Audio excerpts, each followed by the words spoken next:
इस प्रकार 4 प्रहर की पूजा करने का विधान बताया गया है।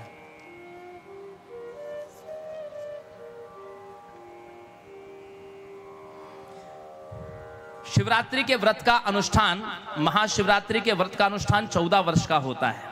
प्रत्येक प्राणी को 14 वर्ष तक कम से कम महाशिवरात्रि का व्रत करना चाहिए।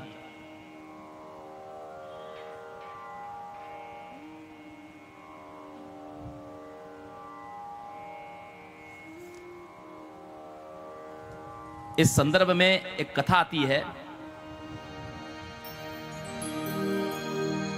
कि पुरा कश्चिद वने भिल्लो नामना यासिद गुरुद्रोह कुटुंबी बलवान क्रूरः क्रूर कर्म परायण।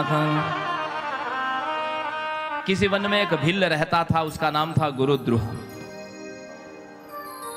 अपने कुटुंब का भरण पोषण करने के लिए वह वन के पशुओं का शिकार करता और उसी से परिवार का पोषण होता था। महाशिवरात्रि का दिन था, उसको उस तिथि का ज्ञान नहीं था और अपने परिवार के भोजन के निमित्त वह शिकार के लिए गया, वन में गया। पूरा दिन भ्रमण करने के बाद भी उसको कोई शिकार नहीं मिला। दिन भर बेचारा भूखा प्यासा रहा। एक सरोवर पर दृष्टि पड़ी, उसके किनारे एक बेल का वृक्ष था। अचानक से उसको झुरमुट में से कोई प्राणी के आने का संकेत हुआ। उसने विचार किया कि जल मैं बाद में पी लूंगा। अपने लिए उसने अपने मशक में जल भर लिया और जल को भर के वह बेल के वृक्ष के ऊपर चढ़ गया। विचार किया कि जैसे ही पानी पीने आएंगे पशु तो मैं बाणों का संधान करूंगा। ऐसा विचार करके वो सायंकाल में उस बिल वृक्ष के ऊपर चढ़ गया। तब तक से क्या देखता है कि झाड़ियों के मध्य से एक हिरणी आई है। हिरणी को देख करके उसने जैसे ही बाण चढ़ाया तो उसकी बाण चढ़ाने की हलचल से कुछ जल उस बिल वृक्ष के नीचे एक शिवलिंग था प्राचीनतम। उस शिवलिंग के ऊपर कुछ जल रहा। मैं तुम्हारे पास पुनः न लौटूं। व्याध ने कहा ठीक है, जब इतना कहती हो तो तुम जाओ। हिरणी चली गई। इधर प्रथम पहर बीत चुका था और उधर उस हिरणी की बहन भी अपनी बहन को ढूंढते हुए आ पहुंची। पुनः इसने क्या किया, अपने बाण और धनुष को संभाला। उस समय भी उसकी हलचल से कुछ पत्ते और जल उस शिवलिंग पर गिर गया, सहसा गिर गया। उस हिरणी की बहन की भी दृष्टि पड़ी। उसने पूछा कि तुम क्या करना चाहते हो? बोले मैं तुम्हें मारना चाहता हूं।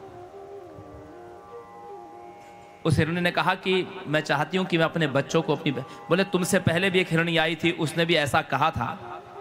बोले हाँ, वो मेरी बहन ही होगी। तो मैं जाती हूं, कहीं वो मुझे ढूंढ ना रही हो। मैं भी तुम्हारे पास अपने बच्चों को, अपने पति को दे करके अपनी बहन के और मेरे बच्चों सबको मैं अपने पति को सौंप करके तुम्हारे पास में लौट आऊंगी। और यदि तुम ना लौटी तो? उस हिरणी ने कहा हे व्याध, मेरी बात सुनो। यदि मैं लौट कर ना आऊं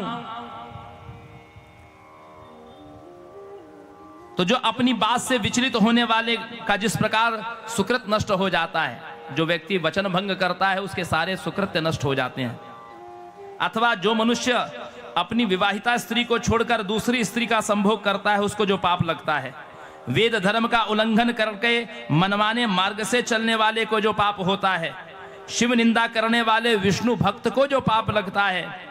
माता पिता के छया के दिन ब्राह्मण भोजन न कराने से जो पाप लगता है। अथवा दूसरे को दुख दे करके पुनः वंचना करने वाले को जो पाप लगता है, वो सब पाप मुझे लगे यदि मैं तुम्हारे पास पुनः न लौटूं।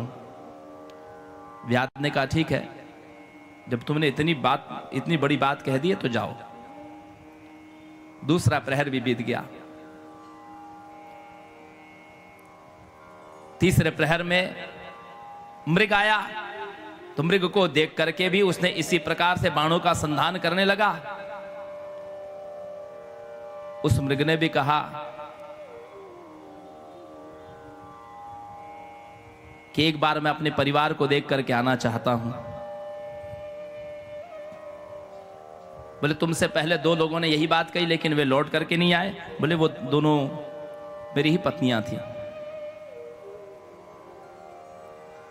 बोले यदि तुम भी इसी प्रकार कह के ना लौटो तो? मृग ने कहा सत्येन सर्वम ब्रह्मांडम तिष्ठत्येव चराचरम।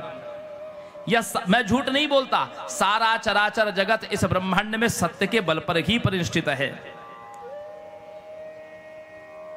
असत्यवाणी जो व्यक्ति बोलता है उसका पुण्य तत्क्षण नष्ट हो जाता है।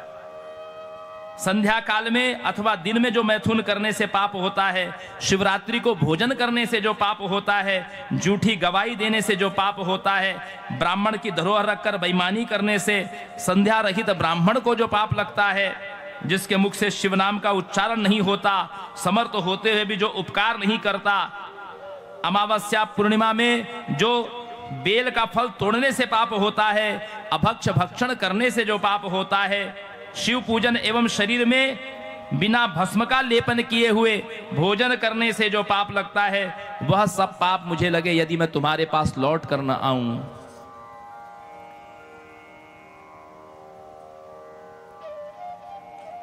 व्याध ने उनको भी जाने दिया। अब चौथा प्रहर, मध्यरात्रि का 3 बज चुका था, चौथा प्रहर लग गया। मृग विचार करने लगा, व्याध विचार करने लगा, मेरे बच्चे भी भूख से बिलख रहे होंगे और अभी तक ये मृग परिवार आया नहीं। थोड़ी देर में क्या देखता है कि वो दोनों मृगी और मृग अपने बच्चों समेत आ रहे हैं। अब बड़ा प्रसन्न होकर के सोचा कि मैं तो एक हिरण चाह रहा था, यहां तो पूरा हिरणों का झुंड ही आ रहा है।